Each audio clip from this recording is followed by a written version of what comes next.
봅시다. 우주를 하나 해봅시다. 과거의 우주로는 지구 바깥에는 뭐 아무것도 없다, 뭐 멀리 가면 빠져 죽는다, 이런 쓸데없는 우주론이었고요. 현대 사회에 와서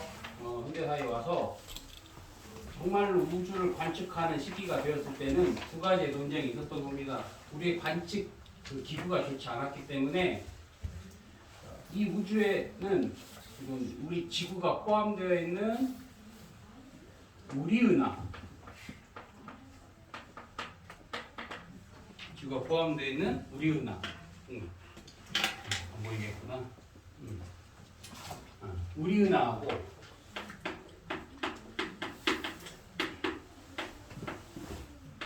여기서 관측을 해보니까 또 다른 은하가 있는 거예요. 이렇게. 이게 이제 여러분들의 개념들이 몰려있는 곳이겠죠. 이 은하가 있어요. 그래서 첫 번째 누가 나옵니까? 세플리하고 커티스라는 하나가 나오죠. 세플리는 이게 다다. 우리 은하가 다고 얘는 그냥 별이다라는 얘기고, 아니다, 밑에 있는 커티스는 이것도 새로운 은하다. 은하관이 더 확장된 겁니다. 커티스가. 아무튼 이 당시에는 관측의 기술이 좋지 않았기 때문에 누가 오는지를 몰랐지만 그 밑에 있는 분 계시죠? 허블. 그 밑에 있는 분이 한마디로 팩트 공격을 날려드린 거예요. 만원경의 성능이 좋아지면서 관측을 해보니까 우리 은하는 사실 우주에서 거의 뭐 먼지 같은 존재였던 거죠. 바라봤더니 이런 은하가 너무나도 많았던 겁니다. 그래서 세플리하고 커티스의 논쟁은 종결이 된 거죠. 두 개의 세계관이 옳습니까? 커티스가 옳겠죠. 커티스. 그리고 이제 실질적인 이론을 바탕으로 한 우주관은 이제 아인슈타인도 나오는 겁니다. 아인슈타인.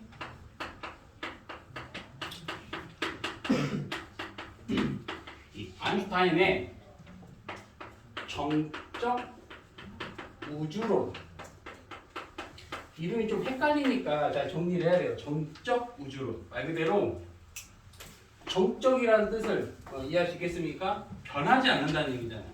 정적이다, 거의 변하지 않는다. 우주의 시공간은 이미 정해져 있고 시간이 흘러도 변하지 않는다고 생각한 겁니다. 아인슈타인은.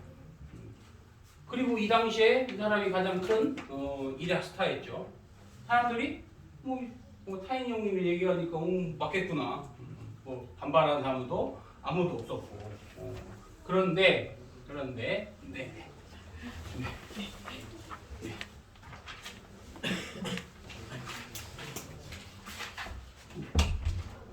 23명이거든요. 네? 21명일 텐데. 여기 지금 넘어요. 21명이. 아 진짜요? 네. 아 네, 다시 확인해 드릴게요. 아인슈타인의 이론이 뭐가 있어요? 아인슈타인의 유명한 이론. 예? 아인슈타인의 유명한 이론. 자신들이 어떻게 얘기하는 거야? 아인슈타인의 유명한 이론이 뭐 있어요? 상대성 이론 아닙니다. 특수 상대성 이론과 일반 상대성 이론이 있어요. 상대성 이론은 갈릴레이 거예요. 아인슈타인은 특수 상대성과 일반 상대성이라고 해야 되는 거고, 그 중에서 우리는 잘 모르겠지만 일반 상대성이라는 이론이 우주의 어떤 시공간에 대한 이론입니다. 아인슈타인 거잖아. 이 일반 상대성 이론을 근거로 거기 두 사람이 나옵니다. 르메트르하고 프리드먼이라는 사람이 나오죠. 특히 이 두 사람이 수학자인데 그 사람들이 아인슈타인의 이론을 바탕으로 수학적 계산을 해봤더니 뭔가 다른 거야. 정적 우주론과 다르기 시작합니다. 해보니까 우주는 정적이지 않는 겁니다.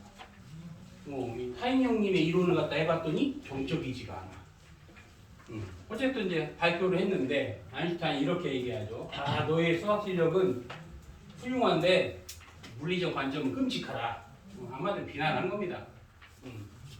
그래도 이 당시에는 아인슈타인이 유명했으니까 이 프리드만의 생각이 그 밑에 정리가 되어 있죠. 프리드만의 생각이 우주는 쭉 팽창할 수도 있고 아니면 팽창하다가 일정할 수도 있고 팽창했다가 줄어들 수도 있고 셋 중에 하나가 될 것이다 라고 합니다. 우리는 간단한 그래프로 하나가 그려져 있지만 우리는 이게 궁금한 거예요. 우주의 미래 셋 중에 하나가 될 건데 그럼 셋 중에 어떤 건가요? 모릅니다. 우주의 미래는 몰라요. 그래서 이것이 어떻게 되는지를 알 거면 우리의 이론상 여기 교재는 안 나옵니다만 혹시 학교 선생님이 이런 얘기하면 알려주셔야 돼요. 암흑, 물질, 암흑, 에너지 이런 얘기를 하시면은 알려주셔야 돼요. 언급을 할 수가 있습니다. 우리 통합과학에는 안 나옵니다 이게. 이들의 양을 알아내면 셋 중에 어떤 게 되는 줄 아는 겁니다. 자, 물질이 더 많다면 진동을 하게 돼요. 물질이 많으면 중력이 우세해서 에너지가 더 크면 쭉 멀어서 끝납니다. 그럼 대략적으로 평형을 이루면 어떻게 되겠어요? 평평한 우주가 되는 거예요. 근데 얘도 못 찾았고 얘도 정확히 모릅니다. 에너지 양만 계산했고 그래서 암흑물질 찾으면 바로 노벨상입니다. 한번 찾아보셔요. 그래서 프리드만이 참 훌륭한 생각을 했지만 그때는 이 타인 형님이 더 유명한 사람이니까 받아들이기 어려웠겠죠. 실질적으로 우리는 증거가 없으면 받아들이지 않았기 때문에 그럼 이 사건 또한 누가 또 종결을 시켜주냐? 역시 그 옆에 있는 허블이 팩트로 날려주죠. 야, 관측해봤더니 아니야. 관측해봤더니 아닙니다. 또 틀려요. 허블이 은하를 관측한 거는 24년이고 그 다음에 이거를 종결시킨 것은 거기 뭐라고 되어 있습니까? 1페이지 오른쪽 밑에 먼 은하일수록 더 빨리 멀어진다. 먼 은하일수록 더 빨리 멀어진다. 뒤에서 다시 한번 배우겠지만 우리가 물리적인 현상으로 멀리 떨어져 있는 은하를 관측하면 관측할수록 얘는 허블 상수예요. 그러니까 상수 속력이 더 빨라진다는 거야. 후퇴 속력이. 원리는 모르겠지만 아무튼 관측을 하니까 더 빨라진다는 사실을 알아냈던 겁니다. 그런 사실을. 그럼 이 관측 사실의 결과는 누구의 이론을 지지하고 있어요? 프리드만의 이론을 지지하고 있죠. 또 아니네. 정적이지 않네. 우주는 지금 팽창하고 있어. 심지어 빨리 팽창하고 있잖아요. 그래서 아인슈타인의 이론이 이제 끝막을 내리게 되는 거죠. 그러면 이 허블 형님에 의해서 우리는 뭘 인정하게 되냐? 팽창한다? 팽창한다라는 생각을 머릿속에 이제는 누구나 갖게 됩니다. 관측을 해서 사실을 알아냈으니까 당연히 부정할 수 없겠죠. 그래서 이 팽창한다는 사실을 가지고 두 사람이 대립하게 되는데, 자, 이 페이지를 넘기면은 이 사람이 나옵니다. 프레드 호일이라는 영국의 물리학자고요. 그 다음에 러시아의 유명한 러시아의 유명한 가모프라는 사람이 등장하게 되는 거예요. 이 사람. 자, 이 두 사람의 공통점이 뭘까요? 이 두 사람의 공통점, 둘 다 팽창한다는 것을 인정하고 있습니다. 그런데 호일은 우주의 시작은 모르겠고, 호일의 우주로는 우주의 시작은 모르겠고, 아무튼 팽창은 하고 있지만 팽창할 때마다 질량이 더 늘어나서 우주의 밀도가 일정하게 된다. 밀도는 뭐라고 표현할 수 있냐면 온도라고 이야기할 수 있습니다. 밀도는 곧 온도라고 이야기할 수 있어요. 밀도가 높다, 온도가 높다. 밀도가 낮다, 온도가 낮다. 이렇게 얘기할 수 있습니다. 호일은 뭘 얘기하지 않았습니까? 시작을 모르고요. 어떻게 시작했는지 모른다는 겁니다. 그런데 이 호일이 이 감옥부를 조롱하는 단어가 그게 빅뱅이에요. 조롱하는 단어가. 뭐 토크쇼 같은 데 나가가지고 아우 쟤네들 봐라 막 우주가 펑하고 터져 생겼대 막 이게 조롱하는 단어입니다. 원래 감옥부의 이론을 뭐라고 하냐면 백폭발 우주론이라고 해요. 예? 백폭발 우주론. 호일의 우주론은 뭐라고 써 있습니까? 정상우주론, 정적우주론. 다르죠? 정상우주론과 정적은 다르죠? 그런 용어들 헷갈리지 마시고 얘 원래 명칭은 대폭발 우주론입니다. 또 그렇잖아. 빅뱅. 빅뱅. 여러분은 이제 빅뱅은 모르겠지만 여러분 태어날 때쯤 유행했던 애들이 지금 감옥 가 있지만 다 아네? 그리고 또 어떻게? 한때 얘는 얘와 다른 건 시작이 있었어. 특이점에서 시작했습니다. 뻥 터져서 우주는 점점 터지는데 질량이 변하지 않기 때문에 우주의 밀도는 어떻다는 거예요? 우주의 밀도는 떨어지고 있죠. 온도도 떨어지고 있겠죠. 자, 그러면 선생님들이 이렇게 간단하게 되겠냐? 여기서 어렵게 된다고 하면 이름을 헷갈리게 되겠죠. 이름을 정적 우주론과 호일은 정적 우주론을 발표했다. 누가 아니죠? 자, 호일은 우주의 시작이 있다고 했습니까? 없습니까? 말도 못했습니다. 얘네도 사실 말한 건 아니에요. 그냥 이렇다는 거지. 증거는 없어요. 그러니까 놀렸겠지. 근거도 없는데 펑하고 생겼대. 그러니까 놀렸겠죠. 그러면 이 가모프의 이 이론은 우주의 중심이 있습니까? 없습니까? 우주의 중심이 있어요? 없어요? 우주의 중심은 없습니다. 우주의 중심은 따로 없어요. 그렇게 말하지 않습니다. 뭐 이렇게 해서 여기 중심 아닌가요? 그렇게 생각하는 게 아니에요. 우리 간단하게 그려놨지만 우주의 중심은 있는 게 아니다. 이렇게 생각하면 됩니다. 그냥 내가 중심이라고 생각하고도 맞아요. 왜 너무 커서, 너무 넓어서 이렇게 생각할 수 있습니다. 그런 얘기로 나오는 거고 결론적으로 보면 그 당시에는 조금 멸시받았지만 가모프의 생각이 맞았던 거예요. 가모프 생각이. 이 가모프의 생각을 지금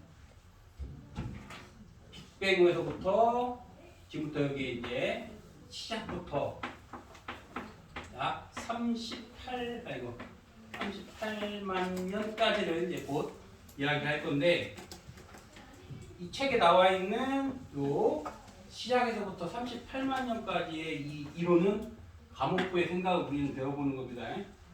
가모프의 생각이에요. 가모프가 이론상 만약에 폭발했으면 요렇게 됐어야 돼 라고 말한 거예요.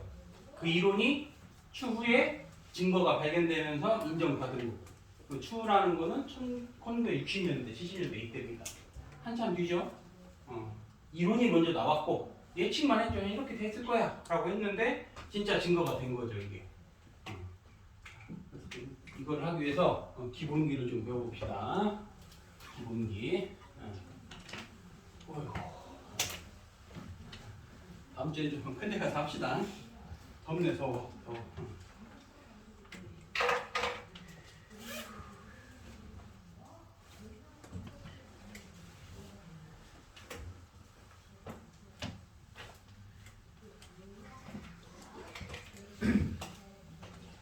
여러분의 기본적인 상식을 한번 배워봅시다. 물질을 쪼개면 분자와 원자가 나와요. 분자가 있고 원자가 있습니다. 분자를 뭐라고 해요? 화학에서 배웠잖아. 분자를 뭐라고 이야기합니까? 성질을 지닌 가장 작은 단위. 맞죠? 원자는 그냥 알갱이 그게요. 그러면 원소하고 원자는 어떻게 다릅니까? 원소하고 원자 어떻게 달라요? 종류? 종류? 맞는데 이게 어떤 종류? 이게 뭐예요? 수소죠? 이거 뭐라고 부릅니까? 응? 이거 뭐라고 불러요? 이중수소. 얘는 삼중수소. 얘네는 다 수소 원소예요. 그런데 각각의 원자는 다르죠. 이해됩니까? 이해돼요? 원소는 종류의 개념인 거고 원자는 각각의 알갱이는 전부 다른 거죠. 옆 친구가 있는데 야 너랑 나랑 같은 인간이니까 너랑 나랑 똑같아. 이렇게 인정합니까? 같은 인간의 종이긴 맞는데 종류는 서로 다르다고 느끼겠죠. 그런 거나 마찬가지입니다. 자, 이게 이제 중학생이 한 이 정도는 알고 있지 않을까. 더 이제 더 나가야 되죠. 원자는 핵과 전자로 이루어져 있습니다. 이 핵에는 중성자도 있어요. 중성자. 자, 전자는 마이너스 전하를 가지고 있어서 음의 전기 성질을 띄어요. 그 전하를 가진 양을 E라는 이런 기호로 써요. 전하량의 기호를. 이거를 기본 전하량이라고 합니다. 역학적으로는 이게 기본 단위가 되는 거예요. 이게 헷갈리게 이제 잘 알아두셔요. 이게 보통 통합학에서 이거 없앴는데 학교 선생님 무시하고 할 수가 있기 때문에 아셔야 돼. 지금 책에는 뭐 나오냐? 그냥 마이너스 1, 플러스 1, 마이너스 3분의 1 이런 식으로만 나오거든. 이 표현 쓸 겁니다. 그럼 양성자는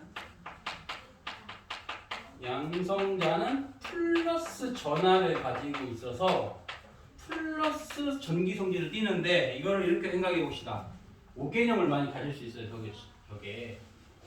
여기는 주로 남성이 많은데 남자와 여자는 뭘로 구분합니까? 머리가 길면 여자고 짧으면 남자입니까? 치마를 입으면 여자고 안 입으면 남자예요? 그렇게 구분해? 뭘로 구분해? 뭘로? 성찬이 뭘로 구분해? 오! 맞죠? 응답체. 남성과 여성은 어떻게 나타나는 거예요? 여성은 X. 남성과 여성은 호르몬 때문에 나타나는 거예요. 그렇죠? 그러니까 성찬이는 남성 호르몬이 많은데 성찬이에서 남성 호르몬을 빼고 여성 호르몬을 주의시키면 여성이 되는 거예요. 진짜입니다. 이게 화학적 거세예요. 이게 화학적 거세입니다. 선생님이 나이를 많이 먹었기 때문에 남성 호르몬으로 줄어들고 여성 호르몬이 이제 많이 분비되는 그런 게 돼요. 여자하고 남자는 크로스 됩니다. 나이를 먹으면. 여자는 남성 호르몬이 더 많이 나와요. 나이를 먹으면. 할아버지 할머니도 잘 봐봐. 할아버지는 자꾸 집에 있고 할머니는 나간다. 잘 봐봐. 그런 것도 있습니다. 그러면은 홍석천 알죠? 홍석천? 풍자? 얘네들은 종류가 뭘까요? 얘네들은 중성이 중성 남성과 여성을 동시에 갖고 있다는 얘기는 호르몬이 거의 비슷하다는 거 생각할 수 있잖아요. 그러면 이게 중성자인데 중성자는 전하가 있습니까 없습니까? 없는 건 아닙니다. 없는 건 아니에요. 그럼 이게 생각해보면 개인은 호르몬이 없습니까? 이게 잘못된 생각인 거예요. 중성자는 없다 생각하는 거예요. 얘한테 중성자인데 얘한테 유전하를 빼면 얘는 음성을 갖고 있는 거고 얘한테 전자를 빼면 뭐가 됩니까? 그러면 플러스 성질을 갖게 되는 거예요. 없는 게 아닙니다. 양이 똑같은 거지. 여러분 흔히 말하는 게이라는 게 있다고 치면 이 사람은 남성 호르몬과 여성 호르몬이 반반씩 있는 거지 없는 게 아니에요. 얘들도 이렇게 변질될 수 있어요. 당연히 성찬이한테 남성을 빼면 뭐가 되겠어요? 중성이 되겠죠. 가능한 얘기예요. 가능한 사람도. 우리는 호르몬 작용해서 살아가는 생물들이기 때문에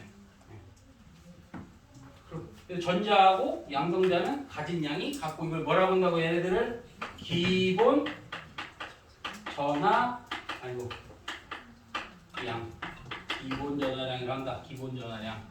저거를 반으로 쪼갤 수 있습니까 없습니까? 있어요 없어요? 1.52 존재합니까? 안 합니까?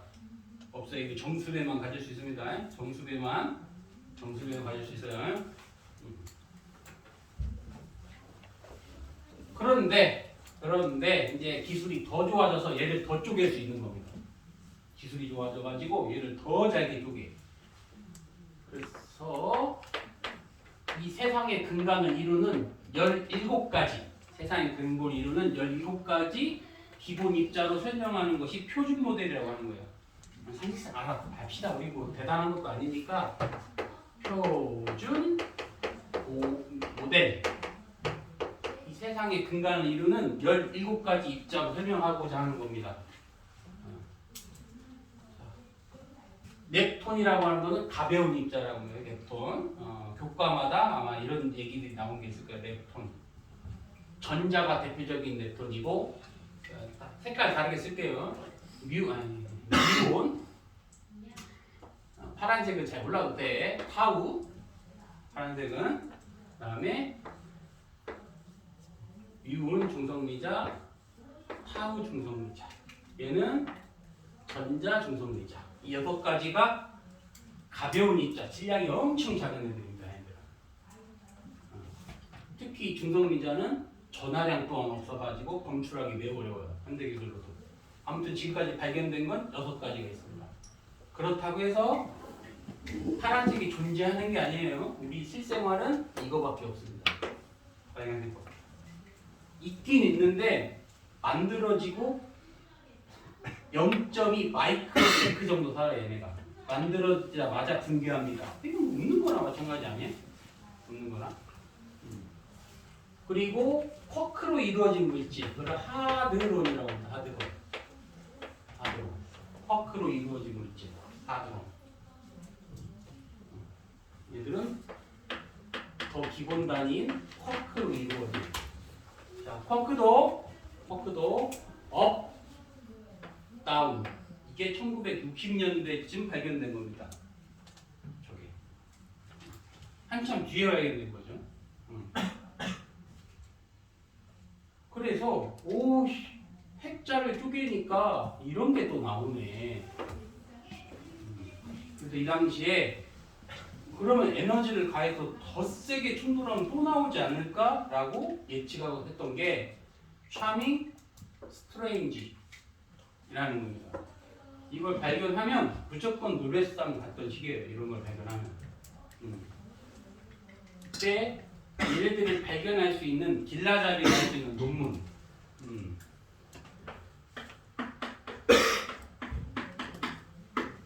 들어봤습니까? 이미소. 요즘 학생들은 몰라요. 물론 이름만 한국 사람이에요. 이름만. 미국 국적을 갖고 있는 사람이고.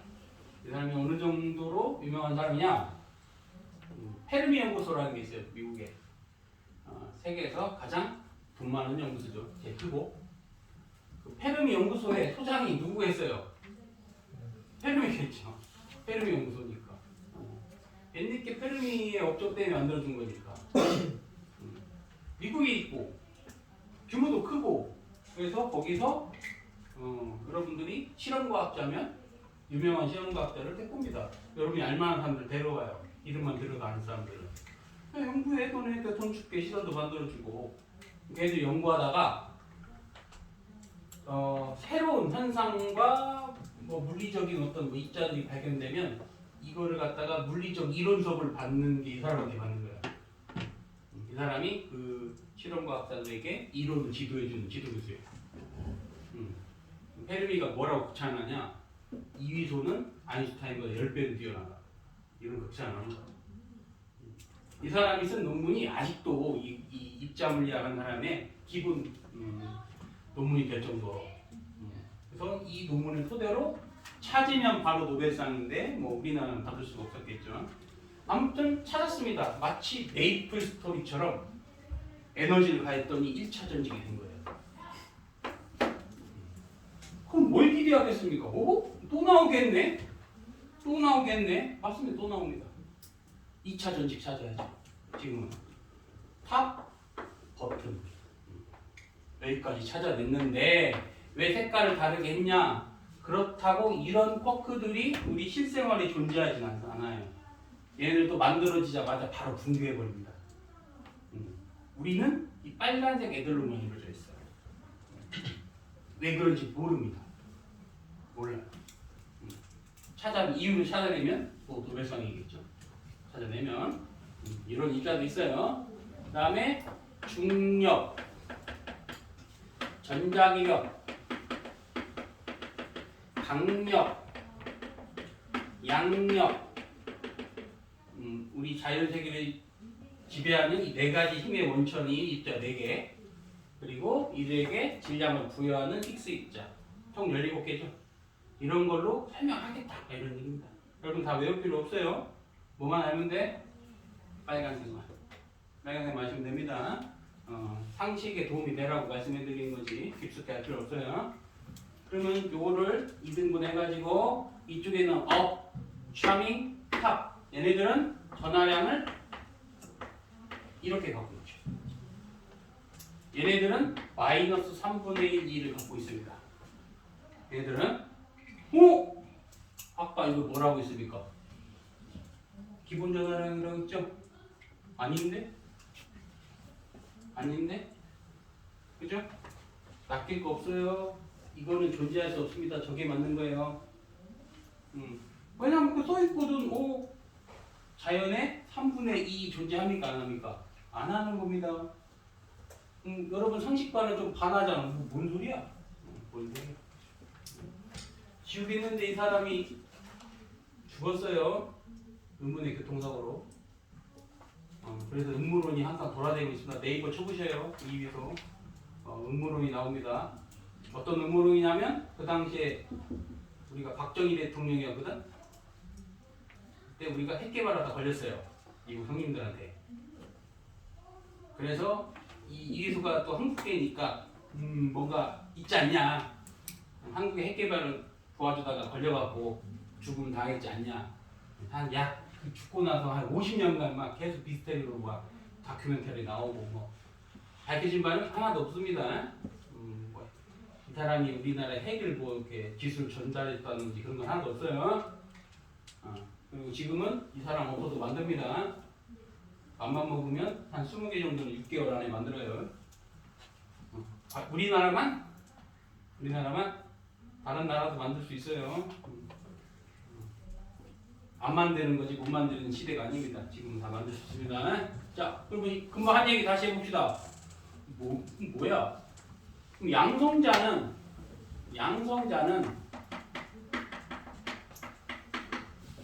U, D.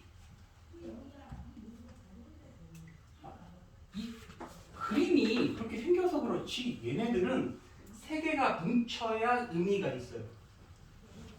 홀로 존재하지 않습니다. 홀로 존재하지 않아요. 오늘 성찬이가 하기 됐는데 이게 성찬이의 개체잖아? 성찬이 3등분해. 몸통만 있어. 기능을 해요? 안 하잖아. 다 붙어 있어야 머리, 팔다리 다 붙어 있어야 될 거 아닙니까? 마찬가지로 쟤네들은 따로 떨어뜨리면 그건 기본 입자가 아닙니다. 그게 있다는 거지. 성찬이도 머리 떼고 팔 떼고 다리 떼고 다 뗄 수 있잖아요. 다 붙여놔야 인간이지. 그럼 마찬가지로 얘들은 독립적으로 뭘 할 수 있는 게 없습니다. 포크는 그렇다는 거지. 그러니까 얘네 다 합치면 얼마입니까? 플러스 3분의 2에 곱하기 2 마이너스 3분의 1 2니까 뭐만 남아요? 이것만 남죠. 이것만. 그래서 이게 기본 전환이 됩니다. 이거 쪼개면 의미가 없다고 했습니다. 그러니까 그런 문구에 낚이면 안 되는 거예요. 가능하다. 아니죠. 저런 전환을 가질 수 없습니다. 중성자는 업, 다운. 중성자는 전환량이 얼마? 0이 되는 거죠. 헷갈릴 문구는 이겁니다. 다 외울 필요 없고 저런 게 뭔지 그리고 빨간색이 뭔지 정도만 알아두시면 돼요. 안 나옵니다 이런 거. 파란색 절대 안 나오니까 신경 쓸 필요 없어요. 상식상 알아두셔라. 그리고 기본 자랑 혹시 학교 선생님이 이렇게 표현한다고 하면 그게 저런 의미를 갖고 있다 이렇게 생각하시면 되고요. 자 이제는 과목부의 생각을 한번 이제 정리합니다. 과목부의 생각.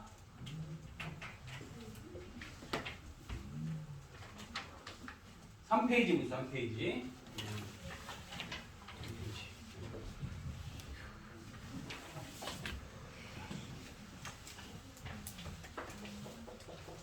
특이점이라고 합니다. 특이점. 우주는 고밀도의 한 점에서 시작했다고 했는데 원인은 모릅니다. 그냥 모르고 펑 터진 다음에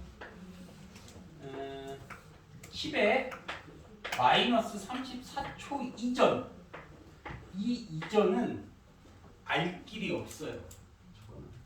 우리의 이론이 닿지 않는 범위입니다. 저기는 저게 플랑크 시간이라고 해서 인간의 한계치 10의 마이너스 34승 저 상수가 우리에게 한계를 가져다 주는 그런 시간이라고 봅니다.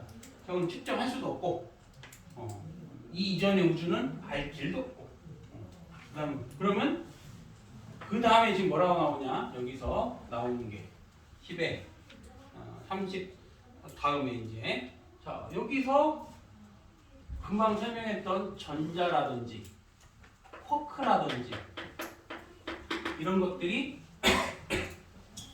만들어졌다고 보는 겁니다. 전자와 쿼크가 만들어졌다고 하는 거예요. 항상 이렇게 생각하면 됩니다. 여러분들은 이때 빛이 있었어요? 없었어요? 있었어요. 헷갈리니까 이렇게 생각하면 돼요. 전자가 나대면 무조건 빛이 방출됩니다. 이렇게 생각하면 돼요. 전자가 나돌아다니면 빛이 발생해요. 무조건. 홍채이가 나돌아다니면 빛이 나오잖아. 자체 발광만요. 자체 발광 박성찬. 빛이 있었냐 없었냐? 있었습니다. 있었어요. 그러고서 이 다음 쿼크들이 모여서 이제 뭐가 만들어지냐? 양성자와 중성자가 아까 그린 대로 UUD, DUU 쿼크들이 뭉쳐서 양성자와 중성자가 뭉쳐지는데 누가 질량이 크냐? 중성자가 질량이 더 큽니다. 중성자 자체 질량이 더 커요. 그런데 지금 이 시기의 온도가 어때요 지금? 엄청 뜨겁죠? 이렇게 생각하면 됩니다. 자, 찜질방에 갔어. 찜질방에. 얘가 뚱뚱한 애고 얘가 날씬한 애야. 날씬한 애한테 땀 뻘뻘 흘리면 얘야 너 살쪄. 쉽습니까? 이거는 지금 뚱뚱한 애가 찜질방에서 땀을 쏟아내고 있어요. 그럼 체중이 어떻게 되겠어요? 줄어들겠죠. 어떤 게 더 유리합니까? 중성자가 양성자 되는 게 좀 더 유리하겠죠. 안 그래도 뜨거워 죽겠는데 질량이 더?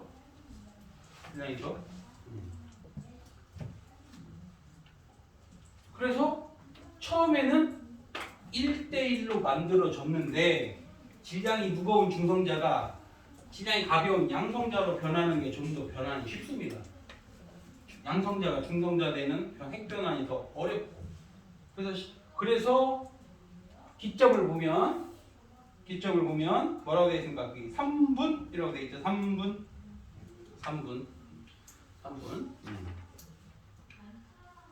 3분 되는 시점에 여기가 이제 3분 되는 시점에 양성자 7개, 중성자 1개 비율로 만들어졌을 것이다. 누구의 생각입니까? 누구의 생각이에요? 가모프죠. 가모프. 근거는 없지만 이론상 저렇게 됐을 거라고 예측한 겁니다. 가모프가. 그래서 하나, 둘, 셋, 넷, 다섯, 여섯, 일곱. 하나, 둘, 셋, 넷, 다섯, 여섯, 일곱. 중성자 2개. 그리고 얘네 둘이가 뭉쳐지면 이게 헬륨액이 됩니다. 그리고 이거 한 개가 수소 핵 이렇게 되는 거예요. 수소핵. 그래서 핵이 만들어질 당시에 수소 12개, 그다음에 헬륨 몇 개입니까? 1개. 수소 12개와 헬륨 1개. 자, 그럼 또 우리 또 기본적인 상식을 해봅시다. 수, 탄, 질, 산 주기율표가 있으면 수소 밑에 보면 1.0000 뭐 이렇게 그램 이렇게 써 있어요. 이게 뭔 뜻입니까? 네? 질량? 질량? 근데 이게 뭐예요? 1g이 뭐야? 수소 하나가 1g? 그럼 우리 다 죽어. 다 죽어. 수소 한 개씩은 어떻게 됩니까? 수소 한 개씩은 어떻게 돼요? 떡볶이 사면 떡볶이 한 개 주세요 그럽니까? 1인분 주세요 그렇지? 마찬가지입니다. 수소를 6.02 곱하기 10의 23승 개 처음 봐요 이거를? 처음 봅니까? 이거 1몰이라고 1몰 배웠을 텐데 화학은 하셨잖아들. 1몰이라고 하죠. 저만큼씩 뭉땡이로 질량을 재는 겁니다. 하나는 너무 작으니까. 이렇게 질량을 쟀더니 그게 1g이었다는 거예요. 헬륨은 4g입니다. 이거를 질량수라고 해요. 질량수. 원자량. 뭐 그냥 화학적 표현은 원자량. 수소 원자량은 같은 게 쓰면 1g이고 외워 이거 4, 12, 14, 16 이 정도 외우셔야 됩니다. 그러면 얘네들은 총 몇 g이에요? 12g. 얘는 4g. 그래서 가복부의 이론대로라면 현재 우주에도 3대 1의 비율을 가져야겠죠. 현재 우주에 수소와 헬륨의 비율이 3대 1이어야 되겠죠. 그러면 이제 어떻게 문구를 내냐? 수소 원자핵과 헬륨 원자핵의 질량비가 3대 1이다. 맞습니까? 아니죠. 문구를 잘 봐야지. 3대 1만 보면 어떻게 해요? 문구를 잘 봐야지. 수소 원자핵과 헬륨 원자핵의 질량비는 3대 1이다. 맞습니까? 안 틀립니까? 틀리죠. 얘 한 개하고 얘 한 개는 3대 1 아니잖아. 몇 대 몇이야 돼요? 1대 4라고 해야지. 그런 것만 조심하면 됩니다. 수소의 양과 헬륨의 양이 3대 1이다. 그게 맞는 거죠. 수소의 질량과 헬륨의 질량이 3대 1이다. 우주에 있는 총량이 이런 건 맞는데 각각 하나씩 비교하면 아니죠. 각각 알갱이 하나씩 비교하면 1대 4라고 써야 되는 겁니다. 그래서 3대 1만 보고 맞다고 하지 말고 무엇을 물어보는지 알고 하셔야지. 알고. 그러면 이제 4페이지로 넘어갑시다. 4페이지로. 이런 사건들이 일어나면서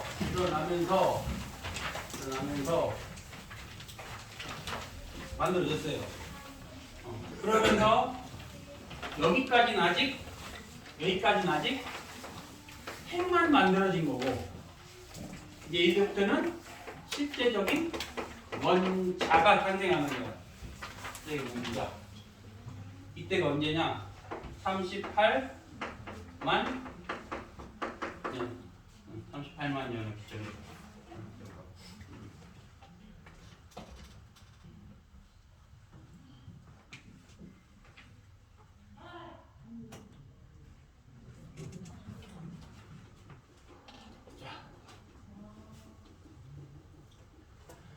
그러면 이 38년 이전에는 수소 원자 핵에 전자는 전기력이 작용해서 달라붙어야 되는데 에너지가 너무 높다 보니까 그냥 합니다. 달라붙지 않아요. 그럼 아까 뭐라고 했습니까? 전자가 저렇게 나돌아다니면 뭐가 발생한다? 빛, 전자기파가 발생돼요. 근데 여기 또 다른 전자들이 막 끊임없이 있으니까 이 전자들의 빛이 방해받아서 반사하게 돼요. 전자나 이런 손입자들로 가득 차 있어서 이 빛이 빠져나오기 매우 어려운 시기. 근데 이쪽은 빛을 볼 수 없었기 때문에 여기는 볼 수 없는 우주입니다. 이쪽은 불투명 우주라고 해요. 여기를 다른 말로 하면 관측 불가능 우주겠죠. 38만 년 이전의 우주는 관측 가능하다. 무조건 틀리죠. 38만 년 이전은 무조건 관측이 안 됩니다. 우리가 관측할 수 있는 우주는 어디서부터? 빅뱅 이후 38만 년 이상부터라고 해야겠죠. 여기서부터 이제 온도가 더 식어져서 전자가 달라붙게 되는 겁니다. 전자가. 이제 달라붙게 돼요. 그래서 이때 빛이 방출하게 되고 이때 온도가 3000 켈빈에 해당하는 겁니다. 이게 우주 배경 복사의 시작이었겠죠. 이때 분리된 빛이 현재 관측됐을 것이다. 이렇게 생각하는 거고요. 그러면 자 이미 우리가 뭐 한 번쯤 배워서 알겠지만 현재는 2.7 켈빈이죠.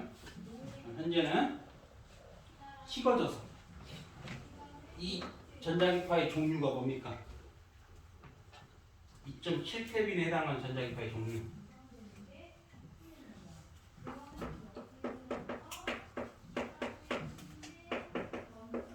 마이크로파예요. 마이크로파. 전자레인지에서 나오는 종류하고 비슷한 마이크로파 종류에 해당되는 겁니다. 물론 그렇게 잘 물어보진 않지만 3000 켈빈에 해당하는 것도 마이크로파일까요? 3000 켈빈인데 저 정도면 가시광선이죠. 거의 적외선이나 가시광선입니다. 같은 전파는 맞지만 성질은 다를 수 있다는 거 잘 물어보진 않아요. 그래서 가모프가 이렇게 예상을 했고 추후에 밝혀졌고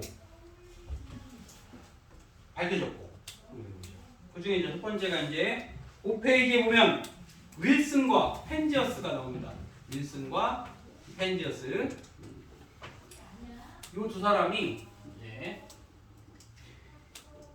사실은 잡음을 해결하기 위해 뭔가 자꾸 이상한 잡음이 전파에 잡히니까 안테나에 잡히니까 도대체 이게 왜 생기냐 그랬어서 안테나 청소도 해보고 혹시 뭐 새가 새똥 싼 건가 새도 다 쫓아보고 그래서 뭐 땅이 안 좋아서 그런가 땅도 옮겨서 해보고 다 해봤는데 안 되는 거예요. 항상 뭔가 이상한 잡음이 생겨.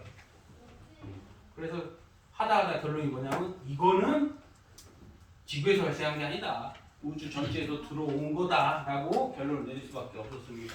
그래서 끊임없는 연구를 통해서 결론을 내린 거죠. 이거는 지구 어디에서도 오는 전파이기 때문에 우주에서 오는 전파이다라고 생각할 수 있었던 겁니다.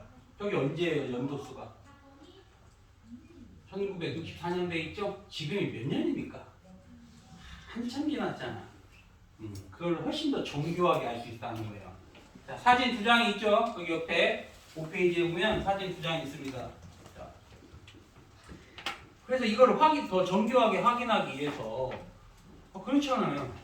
아니 지구 주변에 있는 전파만 보고 우주 전체가 똑같다? 말할 수 있습니까? 말할 수 있어요, 홍찬? 응? 홍찬이가 어디 중이야? 송도? 아니잖아. 신동이야? 대건? 아니야, 고등학교. 대건. 홍찬이는 지금 솔로지? 그럼 홍찬이가 솔로니까 대건군은 다 솔로다? 인정할 수 있겠어요? 대건 다 솔로 아니야? 커플 없어, 커플? 커플, 대건 커플. 있는 거야? 우진이 없어? 저요? 어. 저 커플 아닌데. 커플 아니야? 네. 왜 아니야? 네? 왜 아니야 너? 그래야지. 아, 그런 거 아니냐고. 지구에서 전파를 봤는데, 2.7 대비이네? 우주 전체가 2.7. 이게 납득이 됐겠습니까 그 당시에? 성찬이만 보고 대권 애들은 다 솔로네. 성찬이가 못 쏘리면 다 못 쏘리네 이렇게 판단합니까? 누군가는 막 양다리 거치고 있고 그럴 수 있잖아요. 그럼 전체를 확인해야 될 거 아닙니까? 마찬가지예요. 그래서 전문적인 위성을 돈 들여 쏴서 관측한 겁니다. 그 사진이 5페이지 오른쪽에 보면 처음에 코비 위성을 쐈고 두 번째 W맵이라는 걸 쐈어요. W맵이 많이 나옵니다. W맵. 지금은 제임스 웹을 쐈어요. 훨씬 더 좋은 거. 제임스 웹. 작년인가 쐈어요. 작년에.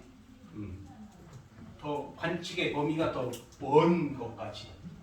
그러면 이제 W맵을 해석을 해봅시다. 그 그림 보니까 느낌이 뭐냐? 그 색깔이 그 온도를 의미하는데 우주 전체의 온도는 비교적 균일하다고 느껴지겠죠. 앞에 말이 중요합니다. 비교적 균일하다. 이게 중요한 거예요. 보니까 부분 색깔이 다르죠. 부분 색깔이 다릅니다. 그래서 문구가 우주는 균일하다. 이거 틀린 말이에요. 우주는 전체적으로 균일하나 부분적으로 불균일하다. 이게 맞는 거고요. 그게 무슨 의미를 갖냐? 자, 얘는 균일의 의미를 갖는 거고 2.7켈빈에 해당하는 이게 온다는 거 균일의 의미를 갖는 거고요. 불균일은 무슨 의미를 가질까요? 불균일은 얘 때문에 뭐가 생기는 거예요? 결이 만들어지는 거죠. 부분 불균한 곳에 은하가 만들어졌을 거고 그 은하에서 별이 만들어지고 별에서 원소가 탄생되고 그게 1단원의 핵심 내용이니까 문구를 조심하여라. 우주는 완전하게 균일한 것은 절대 아닙니다. 부분 불균일 이렇게 생각하면 돼요.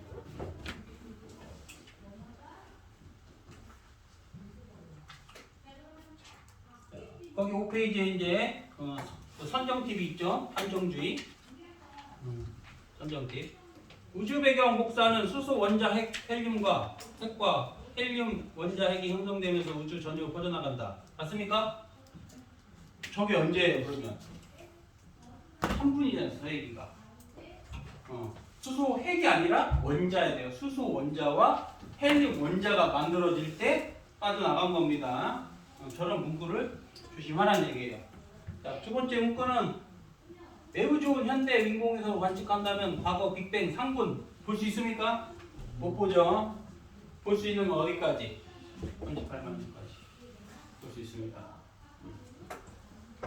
근데 2024년 버전으로 여러분들께 말씀해드리면 더 좋은 거 쌓았더니 아닌 것 같아 이거. 그게 지금의 결론입니다. 아닌 것 같아 이거. 틀린 것 같아.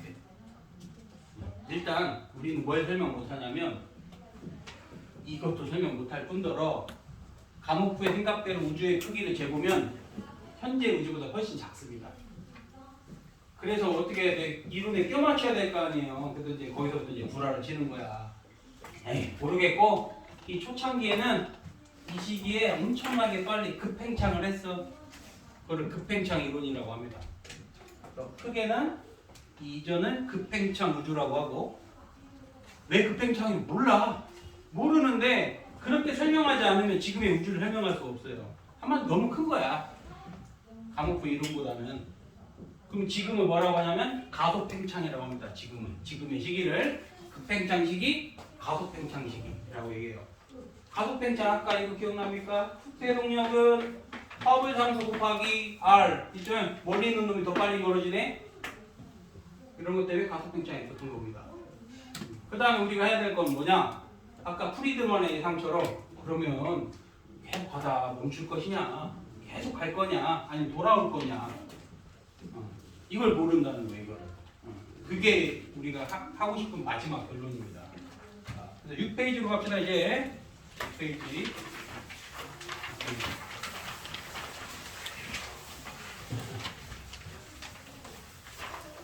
주에 우리 그냥 큰 강의를 가야겠다 이제. 우리가 쪽수가 더 많은 것 같아.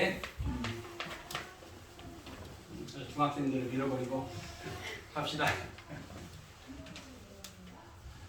아니면 큰 강의실 어떤 가야지. 오늘만 좀 참아 보셔요. 자, 여기 이제 6페이지를 보면 선생님은 이제 물리 선생님이다 보니까 살짝 상식을 위해서 그림 하나 놨습니다. 자, 여기 전자가 있고 전자가 원자핵을 돌고 있어요. 전자는 아무 곳에 있는 게 아니고 특정한 에너지 중에 있어요. 전자는 그러면 자 화학 배우신 분 이게 뭡니까? 응? 에너지 준위가 뭐예요? 모르죠. 알 수가 없지. 들어는 봤어. K 껍질, L 껍질 뭐 들어는 봤어. 껍질이래. 뭐 사과입니까? 껍질을 깎게? 화학에서는 어쩔 수 없이 이렇게 하는 거지만 이거 화학입니다. 물리 아니 화학이에요. 이거 화학도 배워야 돼. 보호의 양자역학 배워야 됩니다. 계산까지 해요. 화학과 가면 슈레딩거 방정식 계산해요. 얘 그냥 우리는 뭐 가까이 모르겠고 얘가 여기서 뭘 가져요? 속력. 그러면 무슨 에너지 갖고 있어요? 그리고 분자력에 의한, 그러니까 이게 서로 이렇게 분자가 아니라 전기력에 의한 우리가 지구에 붙잡혀 있듯이 쟤도 원자핵에 붙잡혀 있으니까 뭔가 MGH 같은 뭔가가 있어요. MGH 같은. 내가 분필 하나를 던지면 이 분필을 운동 에너지만 설명합니까? MGH 설명해야죠? 똑같은 얘기예요. 그럼 이거 두 개 합쳐서 뭐라고 우리가? 그래, 역학적 에너지라고 하죠. 저 역학적 에너지가 에너지줄이라고 생각하면 됩니다. 100% 맞진 않지만 90% 맞다고 생각하면 돼요. 저걸로 계산하는 겁니다. 계산을. 저걸로 계산했을 때 수소 모델 바닥 상태 이렇게 화학이 나올 겁니다. 그러면 자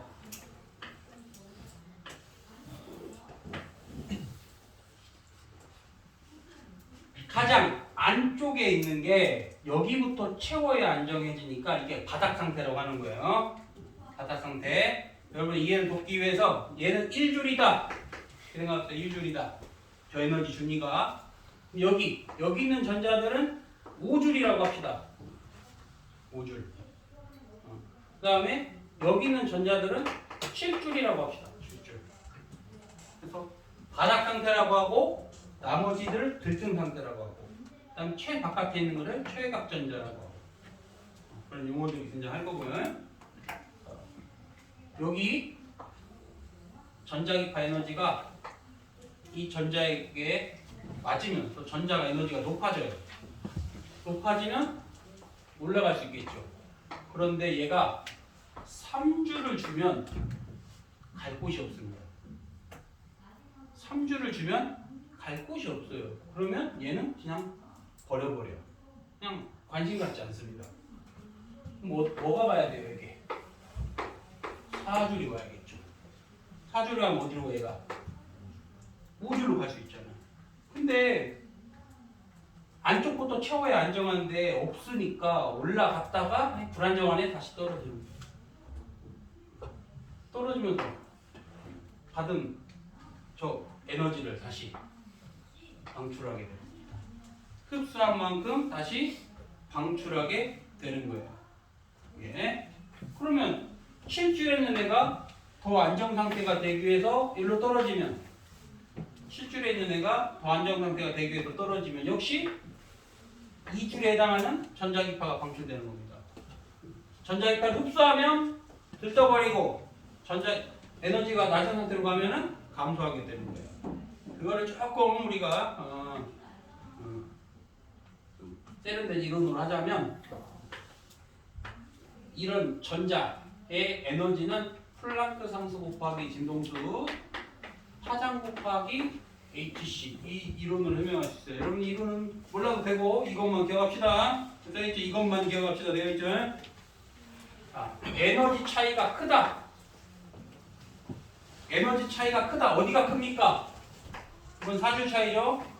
2줄 차이죠?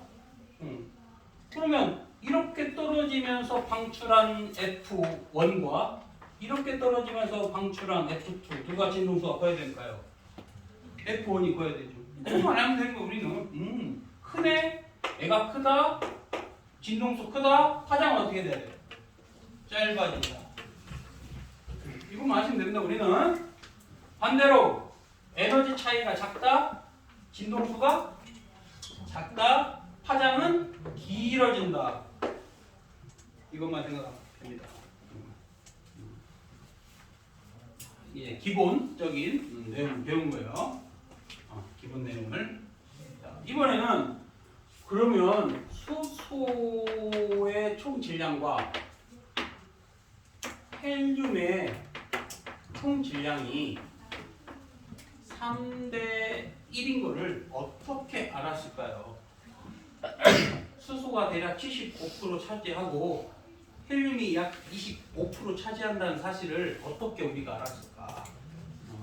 이 이론으로 우리는 알게 된 겁니다. 자, 첫 번째 이해해야 될 거, 광원.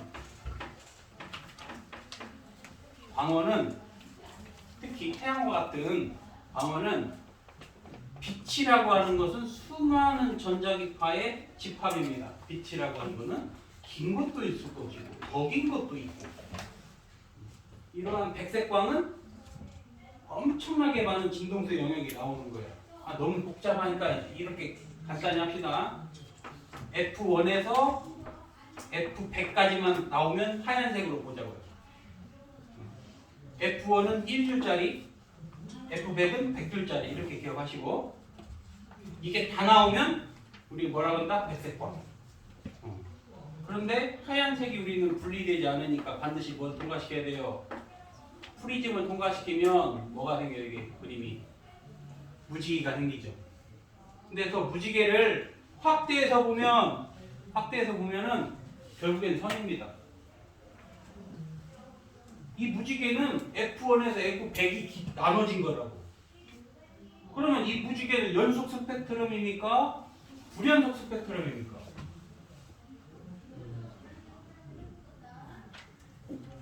이 칠판 연속이에요, 불연속이에요? 칠판 연속입니까? 이 칠판 확대하면 원자로 이루어져 있고 원자는 대부분 빈 공간인데, 그렇지 않을까요? 그럼 불연속 아닌가? 말도 안 되는 얘기야.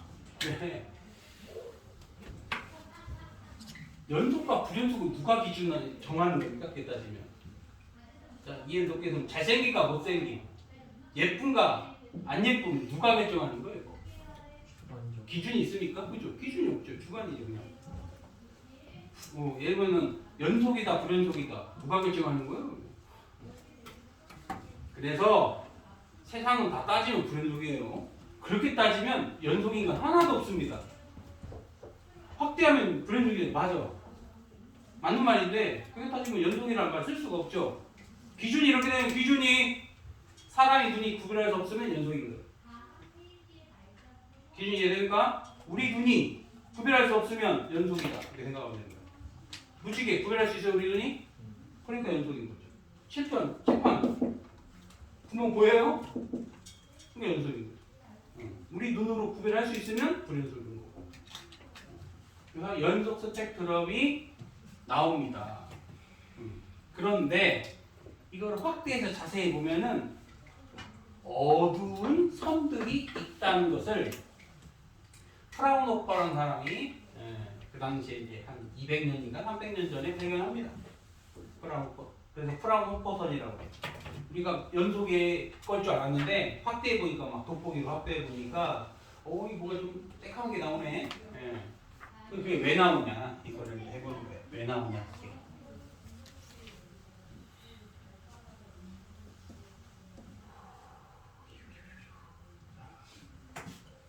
그러면은 이 문자는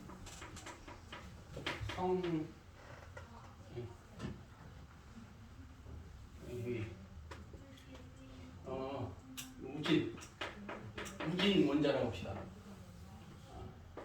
우진이는 에너지 주의를 1줄, 5줄, 8줄 이런 에너지를 가지고 있어요. 우진 원자는. 그리고 여기에서 1번부터 100번까지의 여학생이 지나가요. 지나가. 예를 들어서 F1번 여학생 유은이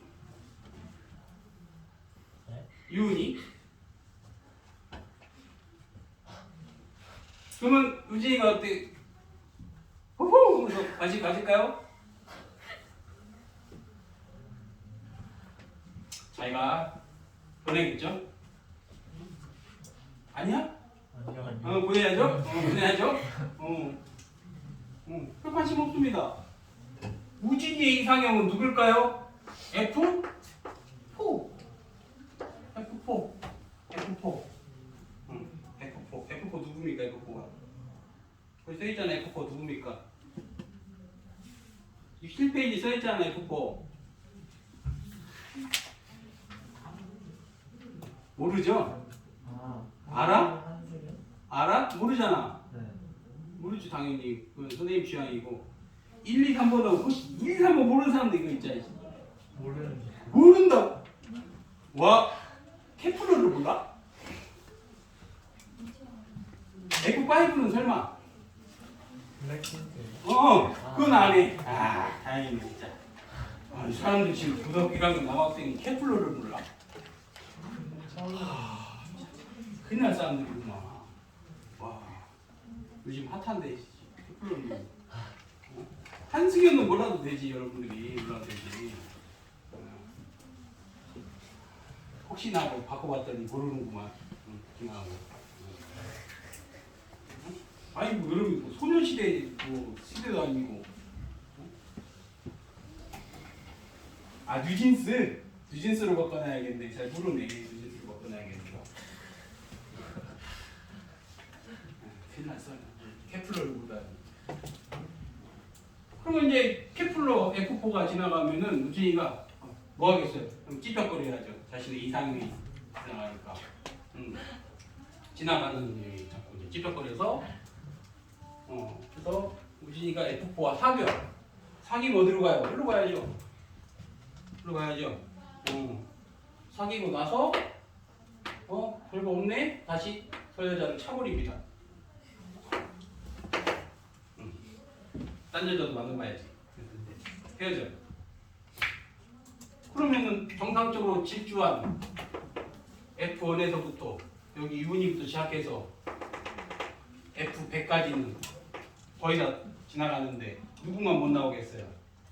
F4하고 F7도 가능하죠? F3도 가능하죠. 이 여학생들은 우진이가 자꾸 관심 가져가지고 직진하지 못하고 사방으로 흩어집니다. 이렇게 돼서 이렇게 흩어지는 이것을 우리가 뭐라고 하면 산란이라고 해요. 산란. 빛의 산란할 때 이런 산란이라는 표현을 씁니다. 없어진 게 아니라 오면서 사방으로 흩어졌기 때문에 관측되지 않는 거예요. 이게 또 우진이가 집적된다는 게 흡수했다는 소리죠. 흡수. 그래서 저온의 기체는 다가온 빛 중에서 자신이 좋아하는 진동수, 그것을 전문 용어로서는 공명진동수라고 합니다. 공명진동수, 고유진동수라고도 하고, 원자마다 자신의 공명진동수가 다 달라요. 남학생마다 이상형이 다 다를 거 아닙니까? 다 다르겠죠.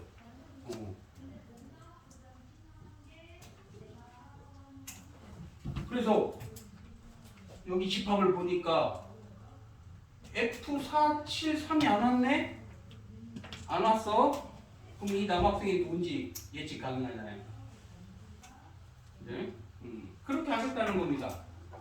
빛을 저온의 기체에 통과시켜서 오지 않은 오지 않는 진동수가 뭔지를 판단한다면 저 기체가 어떤 기체인지를 알 수 있다는 얘기겠죠. 그래서 대표 예시가 태양이 있고 태양은 F1부터 F100까지 전부 만들 수 있는 고온의 기체입니다. 고온의 성질을 띤 이것을 광원이라고 해요. 보통 광원이라고 합니다. 그러면 다 와야 되는데 태양도 뭘 가지고 있어요? 태양도 대기를 갖고 있습니다. 태양의 대기 성분이 뭐 있을까요?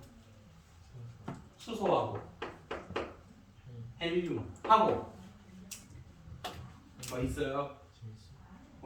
질소. 자, 하여튼 더 있어요. 또 뒤에 나오니까 그때 할게. 착각하지 마십시오. 수소와 헬륨만 있는 거 아닙니다. 더 있어요. 소량의 뭐뭐 더 있다. 이렇게 정리해놨습니다. 그렇게 하시면 안 됩니다. 그러면은 지구에서 이 스펙트럼을 관측하면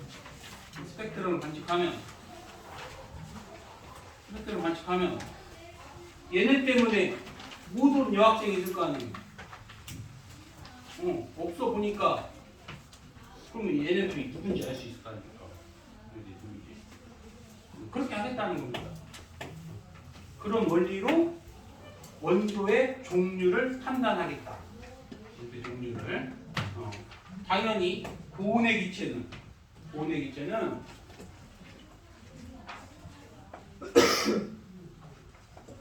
여기 이 기체를 가열하면 이 전자들이 들떴다 떨어지고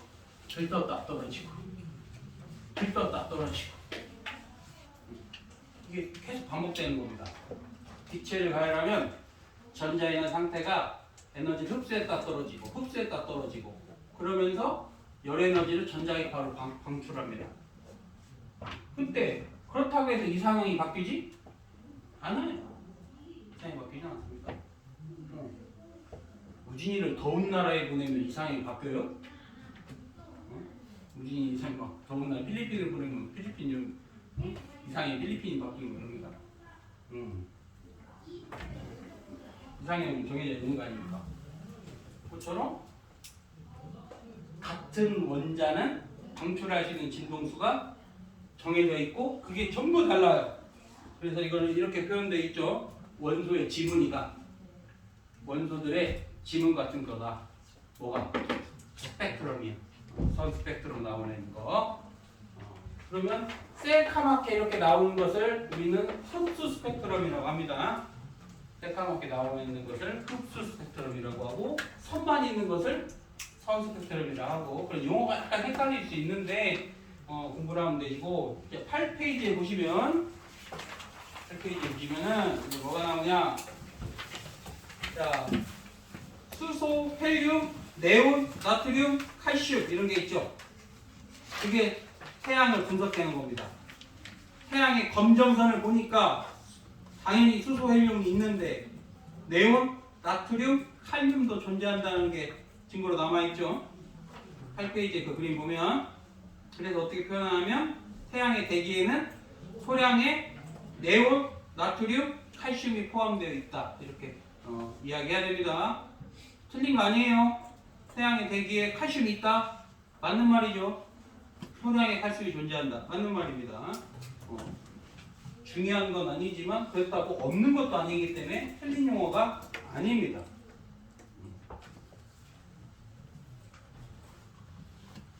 그런데 지금 이 얘기를 왜 했냐? 수소하고 헬륨이 왜 3대1인데 아직 밝혀지지 않았죠. 지금까지 한 얘기는 수소하고 헬륨을 구분할 수 있겠죠. 수소하고 헬륨을 구분할 수 있겠지만 양을 어떻게 알아? 손만 보고. 그 양을 어떻게 알 수 있냐? 이 선이 선명하고 굵을수록 더욱더 밀도가 높았다는 얘기겠죠. 선명하고 굵을수록 그만큼 이 남학생들한테 많이 휘날려서 전혀 못 왔다고 말할 수 있잖아요. 밀도가 높다라고 할 수 있겠죠. 굵기가. 그걸로 알아내는 겁니다. 9페이지에 보면 스펙트럼 분석을 통해 알 수 있는 사실, 일단 종류 알 수 있고요. 종류. 그리고 굵기를 통해서 대략적인 질량비도 알아낼 수 있습니다. 이 분석을 통해서 정확한 방법은 뭐 우리가 실험해 본 게 아니기 때문에 뭐 나올 리도 없고 그냥 사실만 인정하면 되는 거지. 잘 몰라도 되는 것이고, 그 다음에 거기 이제 밑에 보면 수소가 75%, 헬륨이 대략 25%라고 해도 됩니다. 틀린 말은 아니에요. 23%인데요? 대략적으로 그렇다는 거지. 문구가 틀렸다고 볼 수는 없어요. 그리고 나머지 2%. 수소다 헬륨보다 무거운 원소들은 어떻게 만들어졌는가? 그게 이제 다음 시간에 할 얘기겠죠. 그게 다음 시간에 할 얘기고, 그 다음에 도플러 효과로. 도플러 효과로 정적 우주론 누구 옆에서 이거? 다인 누가 깨부셔줬어요? 허블이 도플러 효과로 찾아낸 겁니다. 만원경 분광비를 통해서 여기 별, 우리한테 정지한 별은 태양이라고 할 수 있어요.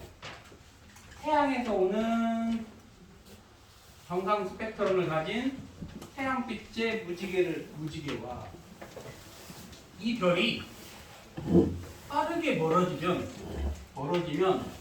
파장이 길어집니다. 파장이 길어지면 빨간색 계열이 변이가 생겨요. 또 하나는 빠르게 다가오는 별은 어떻게 보이냐? 파장이 더 짧아 보입니다. 이것을 적색편이라고 하고, 이거를 청색편이라고 하는 거예요. 이거를 도플러 효과라고 합니다. 어떻게 하는 거냐? 자, 적색편이는 태양의 빨간색의 한 기준이 되는 빨간색을 측정을 해. 그런데 얘 빨간색을 보니까 얘는 빨간색이 여기에 있어. 이만큼 치우쳤어. 하나는 여기에 치우쳤어. 정상 범위에서 더 빨간색 쪽으로 더 치우치면 그만큼 빨리 멀어진다고 볼 수 있습니다. 이 정상 파장궁의 편의량, 얼마만큼 편의됐냐? 편의량 곱하기 빛의 속력을 곱하면 이게 속대 속력이 되는 거예요. 공식으로 따지면. 공식 뭐라도 돼요. 편의량이 클수록 더 빨리 멀어진다. 빨리 멀어질수록 파장이 더 길어져서 생기는 거고, 얘는 어떻게 되겠습니까?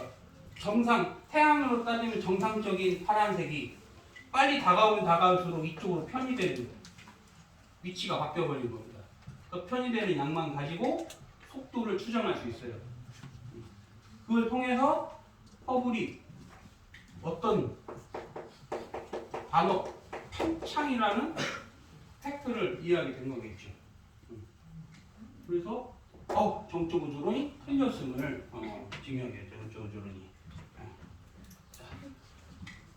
그래서 9페이지까지 했고요.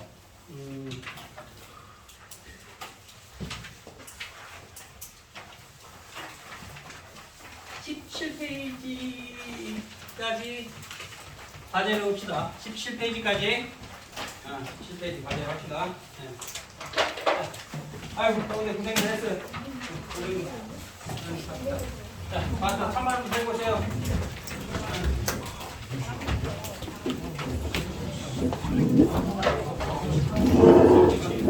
아니요, 또 1시간 반 동안 오세요.